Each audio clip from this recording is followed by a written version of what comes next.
Hi! Welcome sa aking kusina. Ang gagawin natin ngayon ay flaky classic empanada with cheese. Tara, simulan na natin. Sa isang kawali, magpainit lamang tayo ng mantika at gisahin natin ang bawang at sibuyas.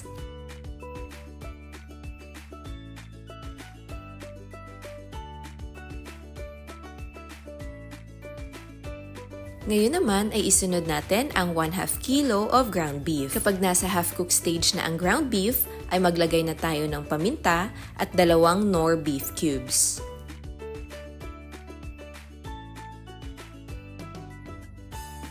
Isunod naman natin ang 1 tablespoon of oyster sauce at 3 tablespoons of soy sauce. Gisahing mabuti hanggang sa maluto ang ground beef. At kapag luto na ito, ay maglagay tayo ng diced red bell pepper. Pagkatapos po ay isunod na natin ang 700 grams of patatas, 350 grams of kamote, at 350 grams of carrots. Haluing mabuti at maglagay na tayo ng 100 grams of raisins. Kapag nahalo na po ng mabuti, ay takpan po natin ang ating niluluto. At paminsan-minsan po ay buksan po ito at halu-haluin para hindi po masunog ang nasa ilalim. Malalaman natin na luto na ang empanada filling kapag dumilaw na po ang kamote. Iset aside na natin ang ating filling at gumawa na tayo ng empanada dough. Sa dough naman ay kakailanganin natin ng 2 kilograms of all-purpose flour, 300 grams of white sugar, 1 teaspoon of baking powder, 1 teaspoon of salt, 400 grams of shortening, at 400 grams of margarine.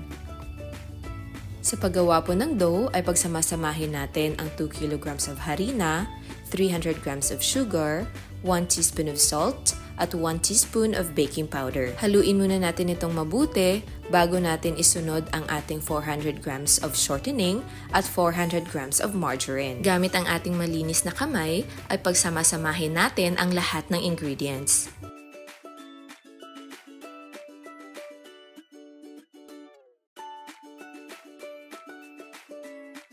Kapag nahalo na ng mabuti, ay maglagay tayo ng paunti-unti ng cold water. 1 cup po muna ang aking nilagay dahil kailangan po nating tansyahin ang paglagay ng tubig. Ang goal lamang po sa paggawa ng dough ng empanada ay kailangan pong mabubuo ito nang wala nang nahuhulog na dough. Kapag dry pa rin at mabuhaghag ang inyong empanada dough, ay maglagay lang po ng cold water ng paunti-unti hanggang sa mabuo ang ating dough. A total of 3 cups po ng cold water ang nalagay ko dito.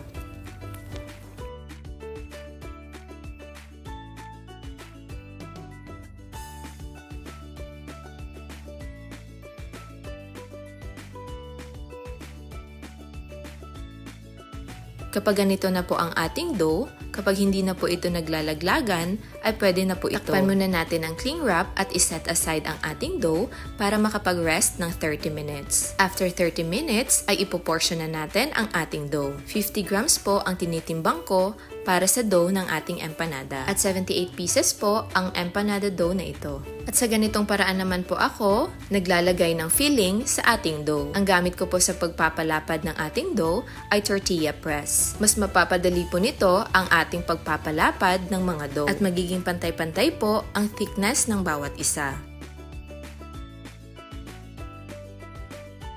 At sa pag-shape naman po ng ating empanada ay gumagamit ako ng empanada mold. 10 cm diameter po ang sukat ng ating empanada mold. Ganito po ang proseso ng aking pagmumolde. Panoorin lamang at sundan ang aking ginagawa. Kapag naayos na po ang paglagay ng ating empanada dough, ay pwede nang maglagay ng 1 tablespoon ng ating empanada filling. Paalala po ay huwag pong pasobrahan ang filling dahil hindi po masasara ang ating empanada mold. Pagkatapos po ay maglagay tayo ng cheese. Optional lamang po ito. Pwede nyo rin po itong palitan ng boiled egg. At pwede rin namang cheese at boiled egg. Pagkatapos po ay ganito ko lang po ito tinatakpan. Habang tumatagal po ay nagda-dry po ang ating dough.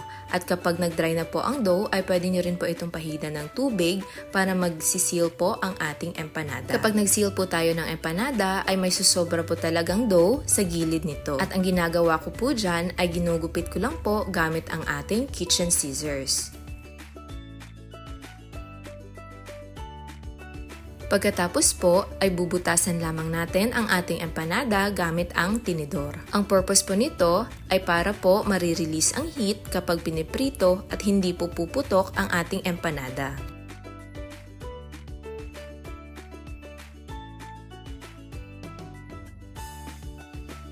Uulitin lang po ang proseso hanggang sa maubos po natin ang empanada dough at ang ating filling.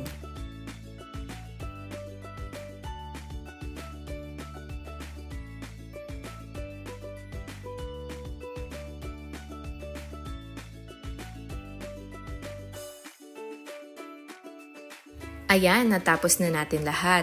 So, ang total po ng empanada na ating nagawa ay 78 pieces. Ngayon naman ay pupunta na tayo sa pag-wrap ng ating empanada. 6x10 clear cellophane po ang ginagamit ko sa pagbabalot ng empanada. Bago po natin ibalot ang ating empanada, ay kailangan pong maglagay tayo ng wax paper or plastic cellophane sa bawat empanada. Kapag hindi po kasi natin ito in-wrap ng wax paper or cellophane, ay magdidikit-dikit po ito at mahirap pong tanggalin.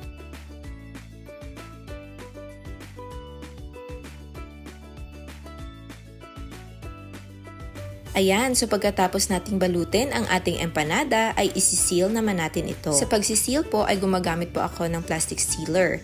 Kapag wala naman po kayong plastic sealer ay pwede naman po itong i-tape. At eto na po ang ating frozen empanada. Tumatagal po ang ating empanada ng 5 to 6 months kapag completely frozen. Kapag galing naman po sa freezer ay kailangan po itong ito ng 30 minutes bago po natin prituhin. At eto na po ang ating flaky, cheesy, classic empanada. Thank you so much for watching. Don't forget to like and subscribe.